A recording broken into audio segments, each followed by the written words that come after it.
Fantastic. So, welcome to this session about kids' privacy at Casual Connect.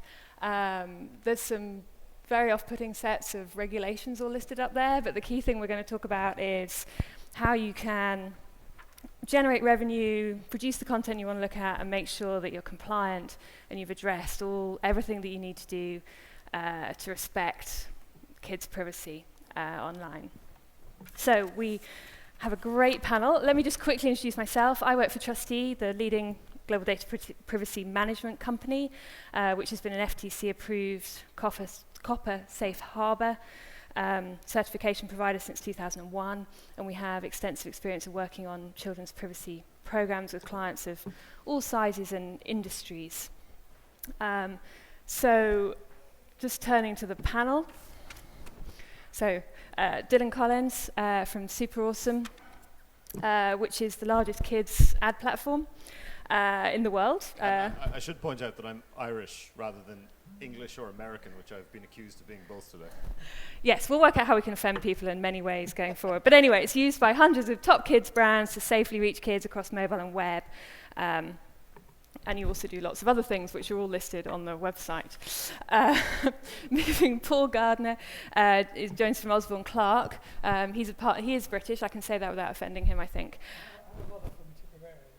Really? Oh, okay. As well. Wow. Partner in the London office of Osborne Clark, one of Europe's leading law firms. We can now hear you, hopefully. Who deal with interactive entertainment industry. And Paul specialises in the legal aspects and advises a number of companies on regulatory issues, including data privacy. Max Sorensen, legal counsel at Lego Group, been with Lego since April 2012 and introduced or focused on securing, I think more accurately, knowing the challenges, binding corporate rules and COPPA certification there. And then finally, last but not least, Keith Dennis from Assert ID, who is American, and we can, I think again, say that confidently without offending anyone, where he's worked on a number of different startups in the kind of digital identity, data, network security industries. His current venture, Assert ID, offers a COPPA-compliant parental consent service, which meets the needs of parents and also aims to make things much easier for web services, app publishers, and schools that might be using it. So, introductions out the way. The first question I wanted to ask is privacy, kids' privacy. Why does it matter? Why are we here? Why do we choose this session over anything else? If you could just very quickly say from your perspective why you think it's important. Because it is. Job done. Well, yeah. I mean, I think the trend that we are seeing is a society that is becoming more technologically saturated. Everything has been built. The entire internet has more or less been built by people like us for people like us. Is this working? No? I was going to shout. Yeah, I did that already. Yeah. Anyway, Swap with Paul. One Tipperary man to another. Excellent. Okay. Everything. The entire internet has been designed more or less to capture as much data as possible from people who are, who are using it, and that is obviously not something that we necessarily want kids being exposed to. It is a deep, deep issue to get into, and I probably can do it more justice over several drinks and 2 or 3 hours. But I think fundamentally we have to set out a framework for what data should be captured from kids, what data should not, how we want them to grow up within this society. Because as a society, we've never been faced with this before. This is new. Yes, I had a couple of things. I think it's a great question, by the way, because until relatively recently, I don't think anyone did care. We had a really hard time going out telling people or talking to people saying you ought to think about privacy, and they sort of roll their eyes and say, okay, what else do you want to talk about? And it's only relatively recently that this has started to creep up people's agenda. And I think there are at least 2 reasons for that and 2 reasons why it's important. I think the first is the whole sort of public relations angle to it. And there have been so many stories about the misuse of data, and people can see just how damaging that is to an enterprise. And the second is, of course, fines. And fines are now becoming quite serious, and investigations by regulators are not something that you want to get involved with. So there's two. Just adding to that, and if you look from a European perspective, data privacy and privacy, in fact, is a human right vested in the Charter. So that's why it's not actually a real question, because it is something we have to take very seriously going forward. But also, if you want to make a meaningful and long-term sustainable business in the digital world, you have to be able to show that you can actually deal with people's privacy in order to create that bond of respect towards your consumers. So that's how we look at it. Well, I agree with everything I've heard so far, but specifically, we as adults, we have more of a choice in terms of our privacy. What we're here to talk about primarily today is children. They don't have a choice. So we've got more obligation, and we've got a legal obligation to ensure that their privacy is protected. I think we're behind the curve on this already, because there are not the real-world controls in place to help protect children's privacy today. And now we've got the Internet of Things coming, where that bag that your child has on their backpack, that's going to be connected to the Internet. When that gives out geolocation data, there's serious privacy issues here. So we need to get it under control, because the technology is going to come at us faster than the regulations. Okay? Where I wanted to kind of head just quickly, we talked about this when we did a quick call between us. Show of hands, who actually knows what COPPA is? Okay, fantastic. That saves that section. So taking that then, Paul, if you could just quickly, because we're talking about how we can navigate regulations, if you could just quickly kind of talk us through, perhaps not where we're at in terms of COPPA, but a quick highlight of any new changes that took place last year, and also where we think things might change with the proposed EU General Data Protection Regulation that may come in this year or 2 years' time or whatever. Yes, so I suppose just setting a very broad backdrop to that. If you know about COPPA, then I'm sure you'll know that the European Commission has been talking for a very long time about this new regulation. I think there are a number of drivers to that, but I suppose the two key drivers is first a frustration on the part of the Commission at the lack of harmonization of privacy laws across Europe. You know, we have a directive. It's been implemented in different ways, it's policed in different ways, and we really have just multiple jurisdictions. So there's been a degree of forum shopping between jurisdictions that are tougher and those that are less tough. And the second is the Commission is aware that technology has changed somewhat since the directive came in. And Dylan mentioned the Internet of Things, but the whole way in which data is used and processed has transformed in the years since the directive was introduced. So the Commission implemented this review of privacy legislation. It published a draft regulation back in January 2012, and has then been going through this long, slow, difficult process to get to an agreed position such that it can publish and then ultimately implement the regulation.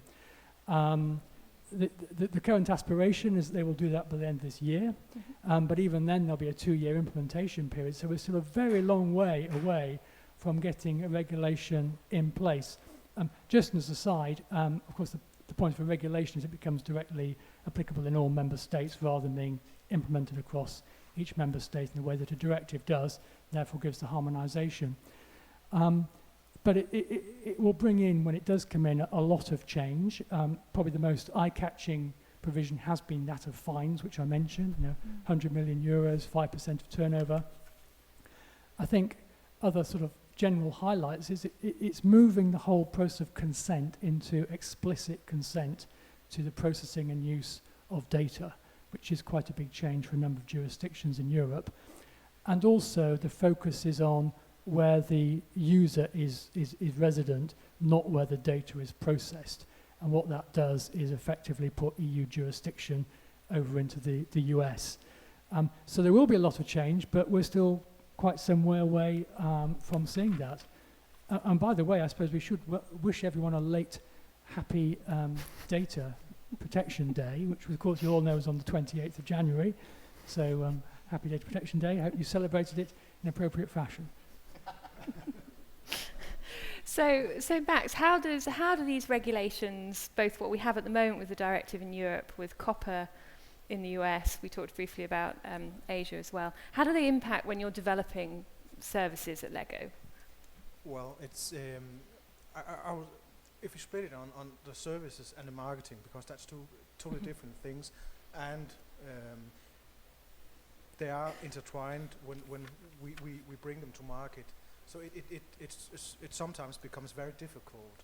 But from a privacy perspective, when we at the Lego Group, we make games or other digital services, we try to aim at a global level and say that we want to adhere to the COPPA standard when it comes to children.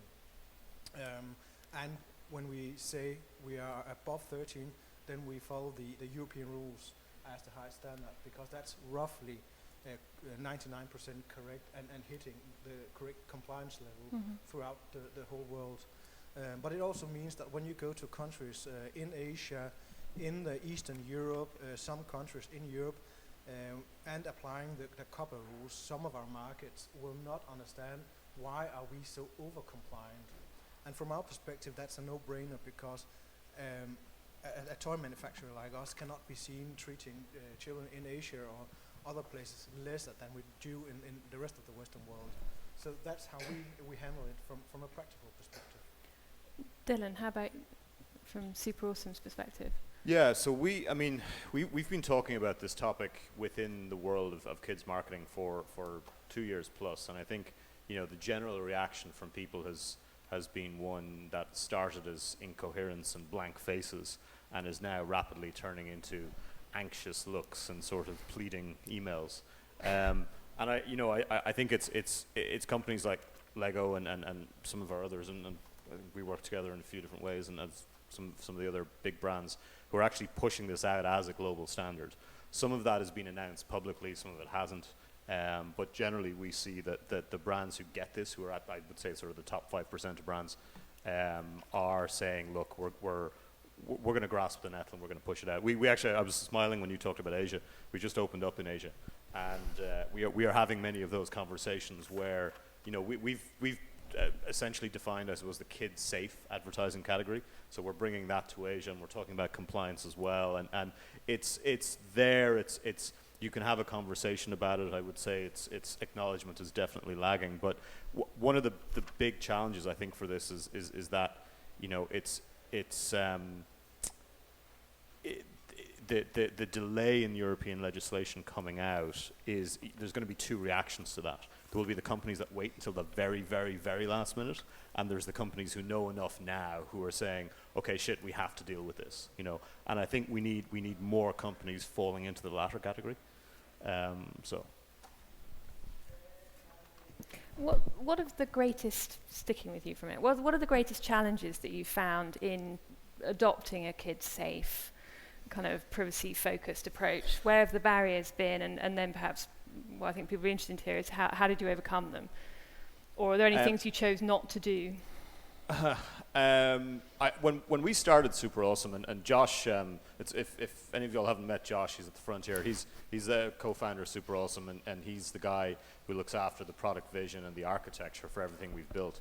So we started off with a kid-safe platform. We ended up building from scratch a completely COPPA compliant ad tech platform, and everyone who we spoke to at the start of building this company said we were A, insane to be going into this industry, and B, we should actually be committed because we were trying to do what we were trying to do within advertising.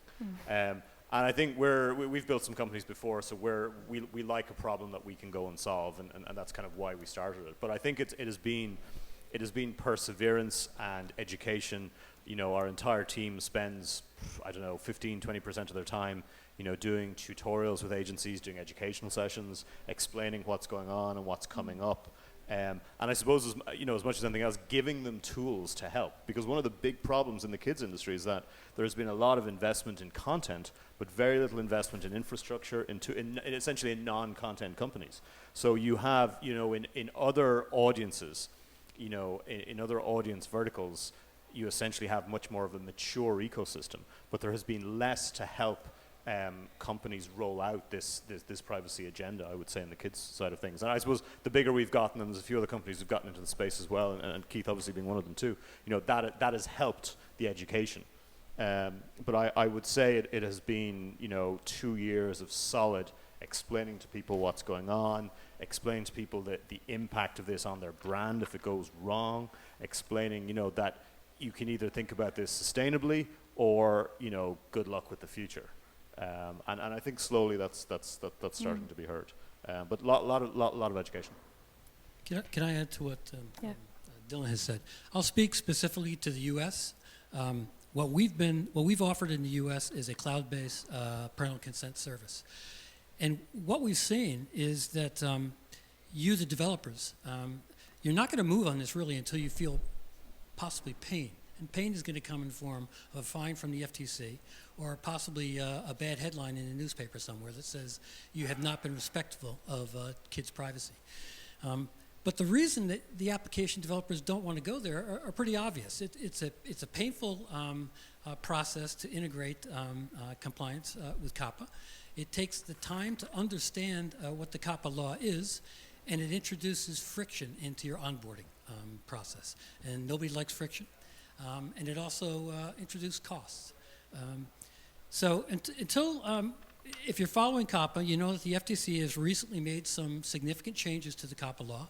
They went into effect in 2013.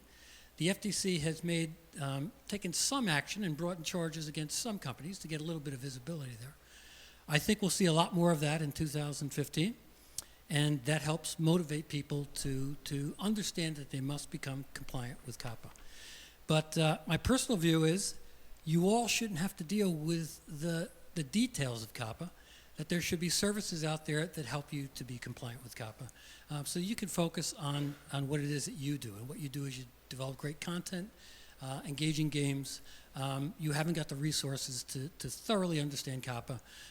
Companies like Trustee can help you understand compliance with that. And we believe companies like Assert ID will provide services that you can use to be compliant as well. And I guess if I could throw one more thing in, I mean, this is very much on the radar with the big tech companies. And I would say over the course of the last 12 months in particular, it has bubbled up. You are going to see the Googles and Facebooks and Apples and so forth making moves in this sector in a fairly short space of time. They are going to help with this. They've got the resources to bring to bear on it. Yeah. I think there's one thing I need to point out in regards to, we are talking about FTC being the monster in regards to enforcing copyrights. We see another risk factor growing in the States especially. The American Bar Association had a meeting last year where they actually on the agenda had a point on saying how to sue tech developers for infringement in the privacy world. And that's bread and butter to a lot of lawyers in the States. So what we are contemplating or expecting is, not us as such in the Lego company, but for the whole business, we're expecting this to be the next black when it comes to lawsuits. And just as a contrast, going back to your first question, Eleanor, I think it was 5 years ago we were working with an American company around the whole safe harbor issue. And when we contacted the office dealing with safe harbor, we were told that the lady dealing with safe harbor was on maternity leave and wasn't being replaced. So you can get a sense of how things have changed in the US, even in that short space of time. So can we talk in a little bit more detail about what the actual challenges are? And I think consent is obviously one of the biggest ones. How do you obtain parental consent from preteens, and what kind of tools are available to do this? What are the issues? What kind of potential might that have on, engagement or uptake in the product? Should people be concerned about that, or is this? We've talked about why you should do it. Are there any consequences of doing it from a, revenue content perspective?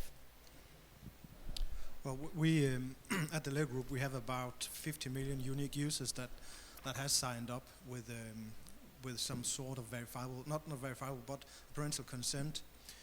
But that has its limits. It's with the use of the email plus, which of course means that you cannot publicly, you cannot disclose the privacy information that we have collected. And that's a limitation, because we would really like for kids to chat with each other. We would like for kids to upload their pictures to a gallery, but they can't because that's disclosing PII. And we could just then simply ask for a verifiable parental consent, which would allow for the disclosure. But looking again at it from a global perspective, we know that the Americans are okay and fine with using credit cards as a means of identification. But just go to Germany, a huge market for us, where none of the Germans are inclined to use their credit card as a means of identification, because they simply do not trust a credit card to be something you can use for that purpose. And going to UK, I think that would be the same, etc., etc. And if you look at the European Union, we lack a unified mean of actually verifying the person giving a consent. The British are developing some sort of mechanism. The French, I guess, are developing a second. That's how it usually is. And in Scandinavia, we have a third system. So it becomes really a blurred picture. And that's actually the issue I think the Commission is struggling with at the moment. But I hope that the COPPA rules with the FTC guidance, because FTC are actually coaching the Commission, will help develop this, and with Apple coming out with perhaps some new features, Google the same on YouTube and other medias, that might push how we verify. As a lot of you might know, that the consumer watchdogs in Europe are having intensive meetings with Google, with Apple, to actually improve their app business, to make sure that the correct consent is collected. But that's one side. Then we have the Asian for us, which also is quite problematic in regards to a verifiable parental consent. Anyone else want to comment on? Consent is a big problem, and as Max points out, the irony is that in the U.S. currently, credit card verification is probably the most commonly used verification method. The simple fact is that the presence of a credit card does not verify that that individual is the parent of the child, right? But FTC is willing to look the other way, and in the U.S., everybody's happy to accept that, right? But there's another big exposure that we see in the marketplace we've just recently become aware of, and that's in the school systems. The school systems today are engrossed in ed technology. It's a great technology to teach the kids.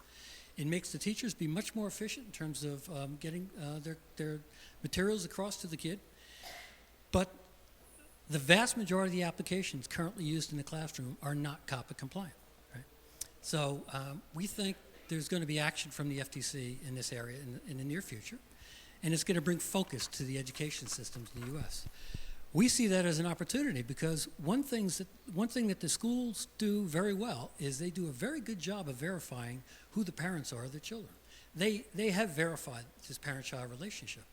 And what we want to do is capitalize on that and use that school's verification to build a database of verified parents for children, so that when other apps come to a service and say, can you provide consent for this child, we don't have to ask for a credit card, we don't have to ask for a government ID. We've got a database that we got from the schools that says that this is the parent of this child. So we're working in that direction as well. I can testify. I have 2 preteen kids who are clearly huge users of apps and, Minecraft addicts and everything else. They were very excited. They hate the fact that I work in privacy, and therefore are very aware of what sites they have not allowed access to under the age of 13. Very excited when schools set them up on their own social network, Edmodo. And this was the first social network they've been given access to. So yes, it was seen as that. You can see how it changes a lot of the barriers. I, as a parent, had no idea they were set up on this system, which I found interesting. I have yet to inquire as to what happens to their records when they leave school? And I'm sure I'll be the annoying privacy parent Yeah, that asks these questions. But I think that actually reflects how this is bubbling up as an agenda item in the big tech and internet companies. Because it's only as the senior execs and the management teams start to have kids themselves that they're going, becomes an issue. oh shit, children need to do something about this. You know, so it is almost It's a coming of age. It really is. I mean, I would sort of suggest that you know, even the stage that we've gotten to now hasn't been possible until now. You know, as Larry and Serge and, well, okay, I guess Zuckerberg hasn't got a kid yet, but you know, they're all heading down that direction and they're actually thinking about it. You know, but it's how it's gotten there. You know, Yeah. and I mean, I you know, this is going to sound terrible, but you know, if one of them has a particularly bad experience, that will accelerate it further. You know, so unfortunately, it is kind of a reactive structure that we're in on this. So I think, Max, you've mentioned this a few times. I mean, marketing to kids is slightly different from the kind of consent issues. When do you need to get consent? Perhaps, I'm sure everyone will have a view on this and give us some more details, but can you do anything you like when marketing with kids? When do you need to get specific permissions? And I know the regulations are different, obviously, in the US and Thank the you, EU. because that's a huge question you're asking. Well, we've got time. You've got support. Well, let's say a kid wants to sign up to a newsletter. That's pretty simple. But that's actually giving a piece of PI to us as a company, or us collecting PI, and that requires a parental consent if you're following the COPPA rules. Because that's not just a one-timer, it's continuous communication with the child. So that's one example where you need a parental consent.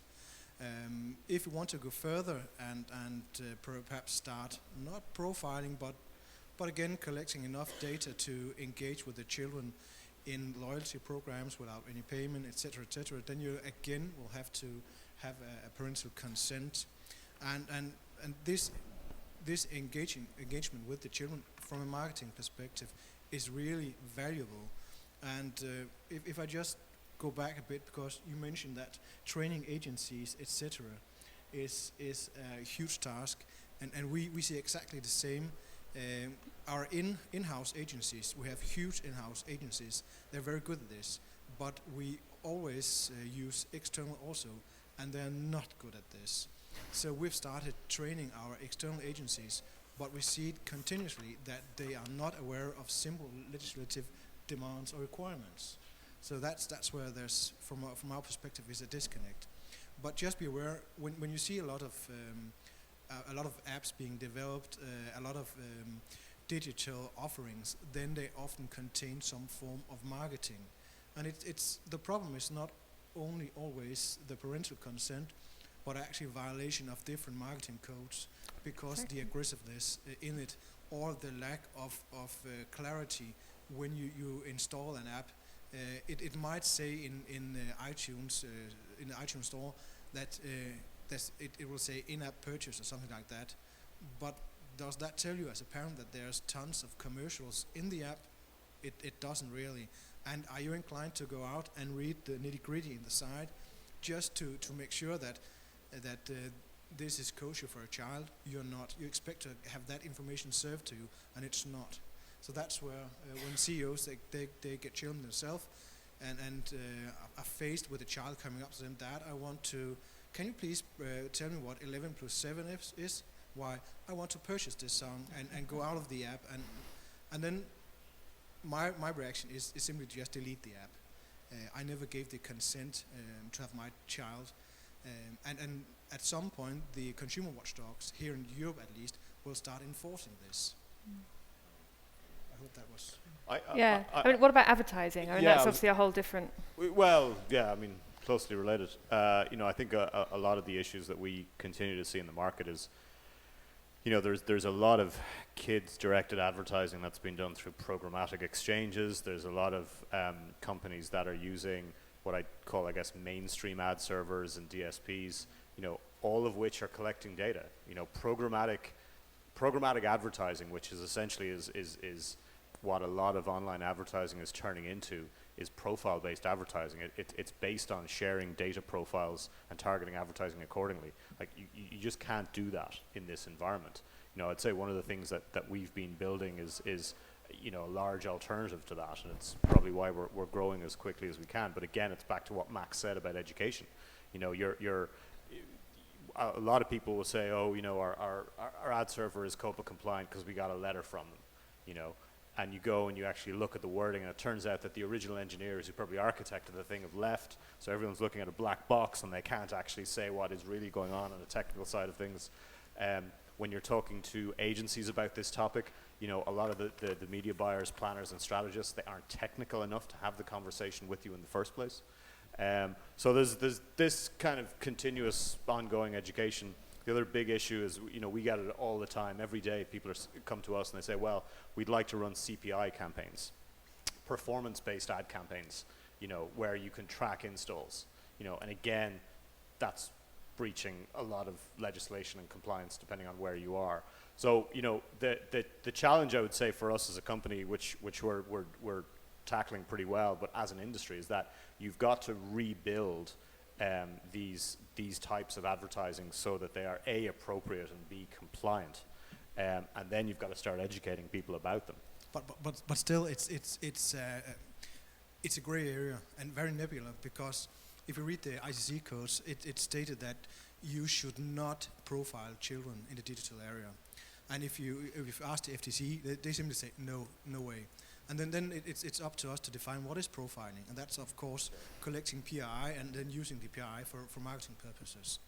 And what you're talking about could also be behavioral targeting, where you're not actually collecting any data. And is that okay? In most jurisdictions, if it's not too aggressive, yes, but you are moving in a very difficult and very treacherous area. Yeah, but that's why we started the company, so that at least there was going to be a viable alternative. And again, what we do is contextual rather than behavioral. Just to be yeah. But I mean, the point, the larger point here is that you cannot have a legislative structure that is preventing economic sustainability, because otherwise that just comes and cuts our legs off in the long term, right? You have got to have meaningful revenue streams for kids content developers. So we have to, whatever final frameworks end up being in the EU, they have to be able to support this. Because if you look at general monetization for kids developers, on mobile, for example, they're terrible. They're absolutely brutal, right? We're going to end up with no kids content. So there has to be some support for commercial models within this. Not every company is Lego. As much as we wish weren't the case. Well, I suppose just on that, and probably worth pointing out that economic rationales don't always feature large in the mind of the Commission. I was just going to make the observation, just as an aside to what's being discussed. Of course, when we talk about kids or children, what is a kid? What is a child? And that simple question, will throw different answers in different jurisdictions. And I think, therefore, just going back from that, if you're looking at what you want to do, it's important you develop a little strategy and you think, what data do I actually need to collect? What am I going to do with it? Where are my key markets? And what kind of approach am I going to adopt? Is it going to be a sort of single approach for all jurisdictions, as with Lego, or am I going to have a targeted approach that will have, that reflect the sensibilities of the individual markets? And it's only then can you start to answer the questions about what consent do I need from this particular jurisdiction? We're going to be fighting over the marks by the end. Yeah, no, I was going to say I totally agree with Paul, and I think one of the disconnects that still happens within a lot of developers is that the game designers aren't being exposed to a lot of this, right? The game designers need to react in terms of how they're building not only the UX but the core game mechanics to actually engage with kids. So this has got to be fully kind of an end-to-end thinking. To that point, I think in terms of developing the game dynamics to engage the user, it's going to become more and more difficult as time goes by to have an engaging game and to not cross the line into needing parental consent. Because if you're going to allow the kids to share anything online, if you're going to do anything with geolocation data, if you're going to let them post photographs up there of themselves, you've crossed the line. You need to go there. I don't know. There's this phenomenon in the U.S. I call it compliance by avoidance. They basically create a usage policy that says we do not target children under age 13. If you're here and you're under age 13, please go away, don't register. And they think they're safe. Facebook, right? That's not entirely true, because if you have actual knowledge that you've got children under the age of 13 using your application, you are now under the jurisdiction of the FTC.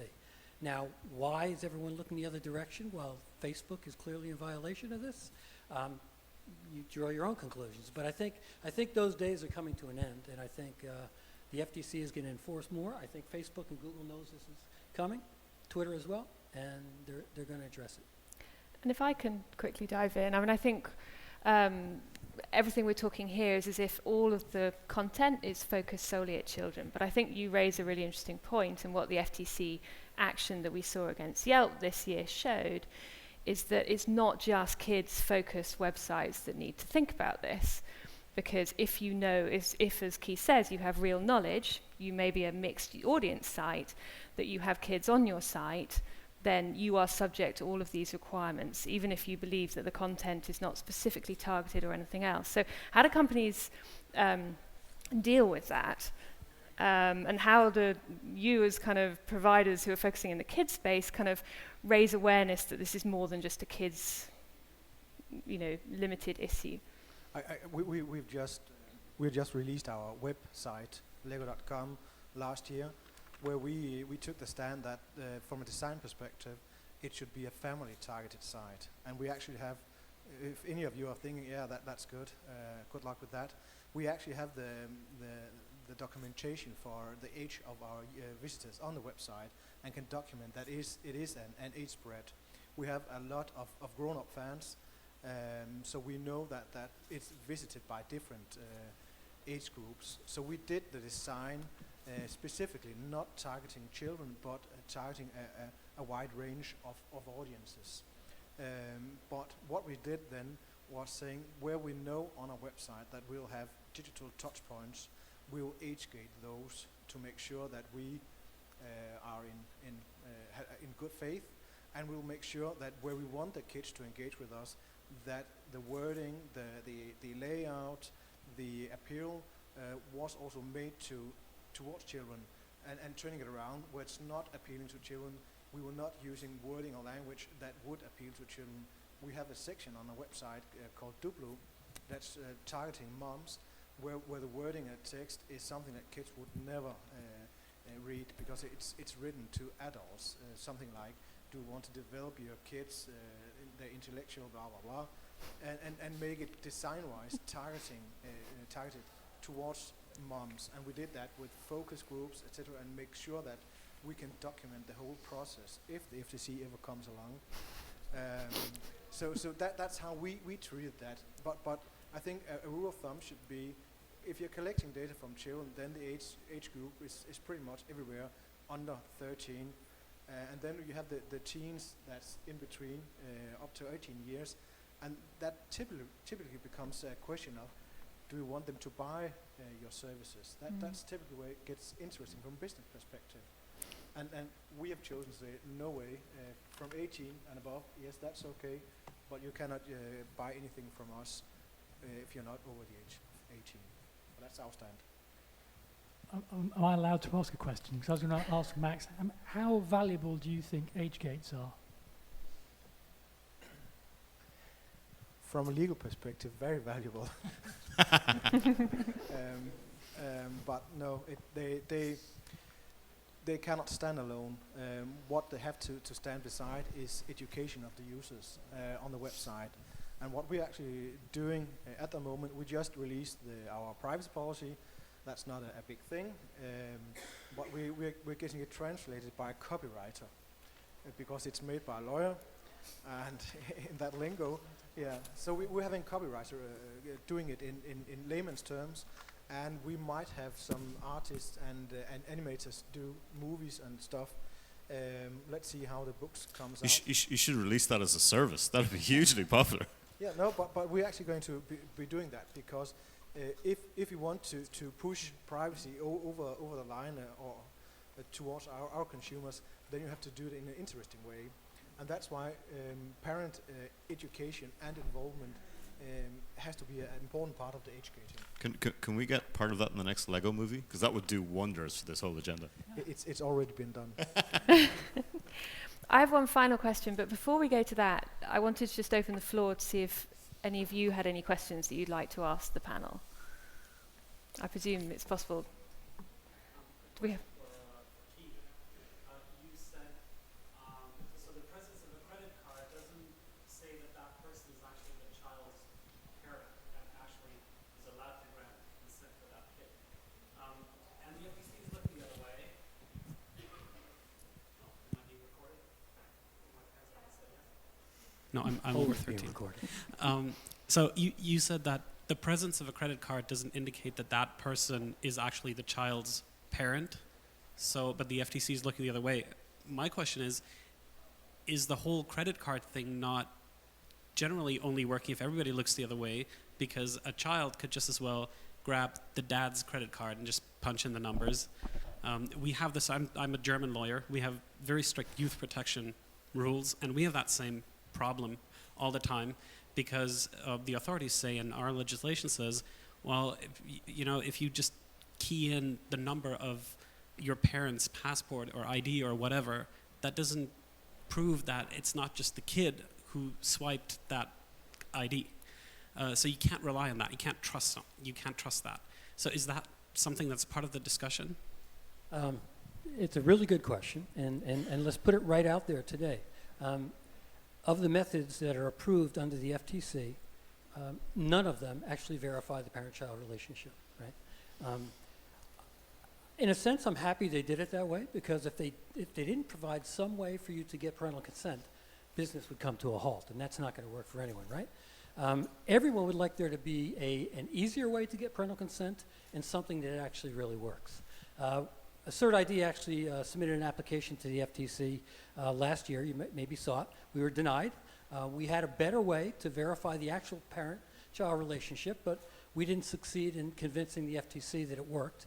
It was leading-edge technology, and in their defense, that's not their job. It's my job to prove to them that it works. It's not their job to go and investigate it. So we didn't succeed in that. But no method today does verify that parent-child relationship.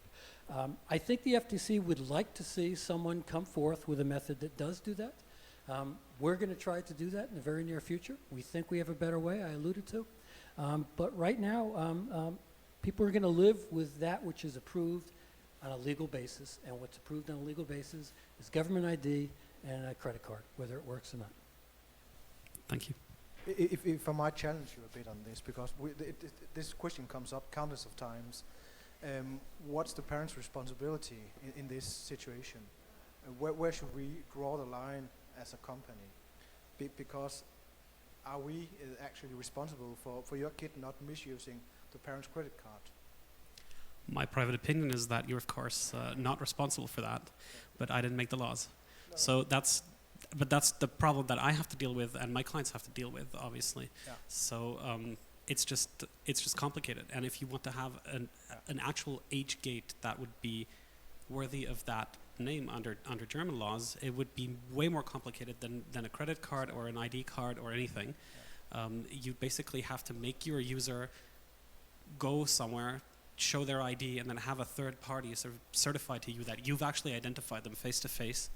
And only very recently we're beginning to say, well, maybe we could do this with a webcam and have somebody who sort of hold up their ID, and that's sort of coming now. But for the last 15 years, there has not been a way that worked. And unlike the Americans, unfortunately, we're Germans and we're thorough, and we don't look the other way.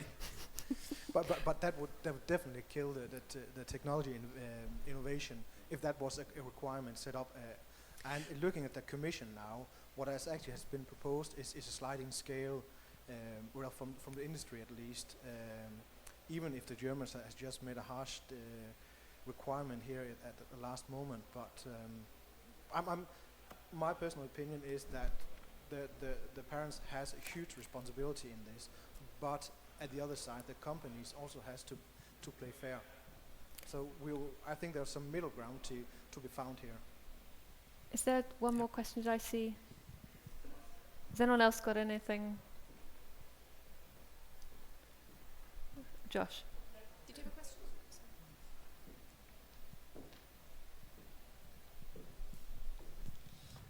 yeah. It was actually a question for probably Max, best situated. So one thing is actually solving the challenge of verifiable parental consent. Another is once it's implemented, there's an actual effect on kind of your flow from visitors to users and how that really affects your kind of day-to-day operations. How have you managed to get not just the mechanism working, but also working for the users so that the user still stays engaged with your application or your app? Well, we measure what we call drop-off, which I think you have heard of several times, and I guess the rest of you.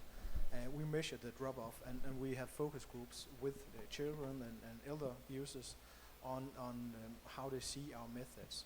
They're not perfect, but we try to design them to be optimal. But we're still not there. It's a challenge for us because once you present a privacy or a piece of term, then you know there's going to be a huge drop-off.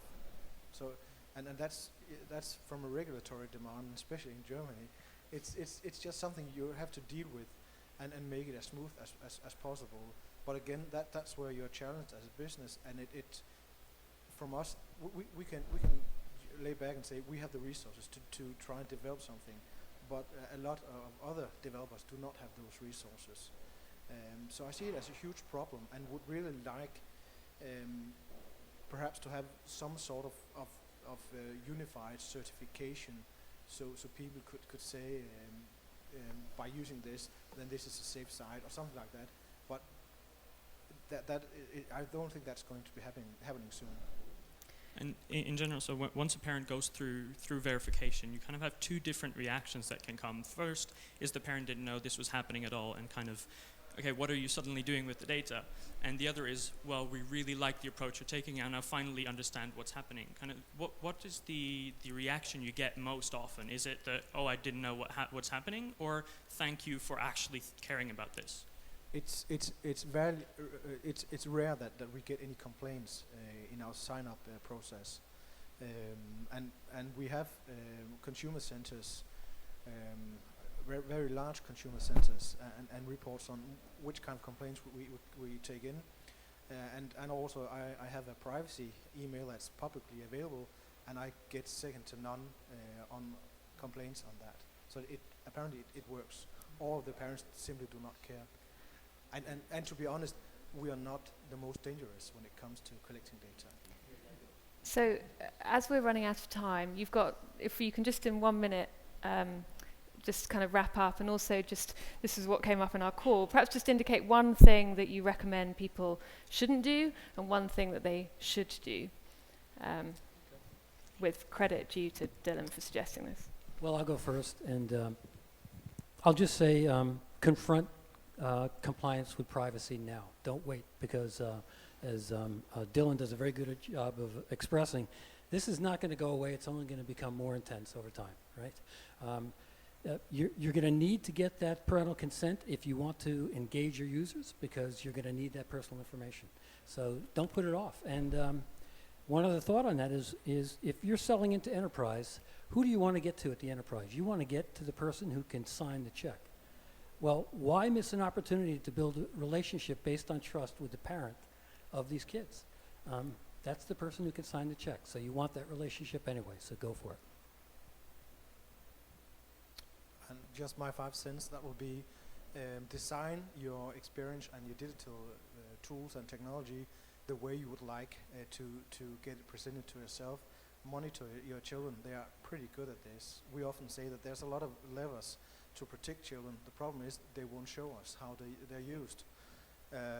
So use your children. They're really good at this, and I'm thinking you'll have a lot of much more synergies. No, I mean, very briefly, I think I would just say, just take a step back and think about what you really want to do on a privacy front. What is it you want to collect? How is it you want to use it? Where are your markets? And come up with something that's right for you, and don't just see what somebody else is doing and cut and paste their approach.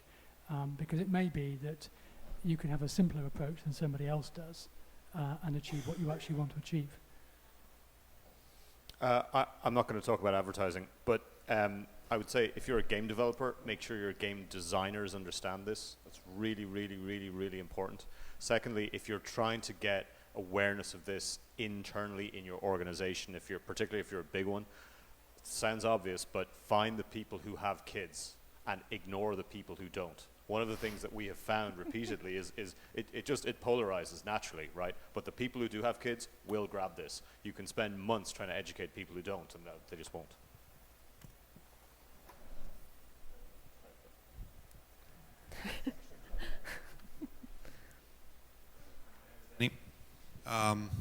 Okay, but what are the alternatives for game developers? Because right now, if you put the COPPA in place, you get like this, because all advertisers, I will show you an email for that, don't have the necessary inventory, or when it comes to premium games, nobody buys them, because there are the free options with ads. And our experience with kids, they pretty much ignore ads. I think adults should benefit from the COPPA, not the kids. My parents click on ads more than our kids do. So what's the alternative? We would gladly sign up for it because we're also game developers. But when we look at the numbers, and for instance, we've done some tests. Anybody from Google here? Okay. So when you turn off the, when you say, they're okay. behind you. Okay. Hi. Except mobile. Okay. So when you turn on the COPPA protection and whatever, your revenue drops like, I don't know, a drunk guy in a ditch. So what's the alternative for that? Because, of course, when you have operations, you need to support the game development process and so on. You look at your options. And when your options are, I don't know, a poor guy that gives you some money and the guy that actually pays for your work, there's the obvious choice. And we're looking for options. We're actually looking for options, but One of the challenges is that you've picked probably the hardest content space on the planet to build your company in. Right. I mean, I'm an investor in a bunch of different things, right? And there are days when I describe the kids' digital content industry as a kill box, right? Because you're going in there, your monetization options are limited, your marketing options are limited. That means you're into negative numbers almost immediately. It is hard. You know, one of the things we're trying to build on the advertising side is a revenue stream. It's not going to cover absolutely everything, no doubt about it, right? So there are companies who are trying to build compliant alternatives. But the challenge is that because this sector hasn't been thought through in terms of everything you've been using to date, you know, you've essentially been operating in an artificial economic environment. And now the tide goes out and all of a sudden this is the reality of it. I'd love to say I've got a silver bullet answer for you. I don't. It's hard. Sorry. You have to distinguish between marketing and COPPA, because COPPA is only targeting when you collect personal information. So if you do not want COPPA, do not collect PII, as it's called.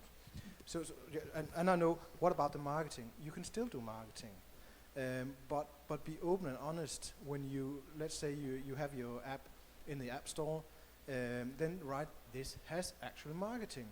Then it's up to the parent to actually read what is it they're installing, and that can work. But be open and honest about it, and don't make the classical mistake and then put in-app purchases in the app if it doesn't say that there's in-app purchase. Be open and honest about your product, and then I don't see any problem in it.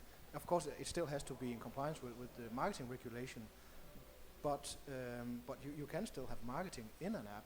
We do our licensors do have marketing in their apps and do not collect PI.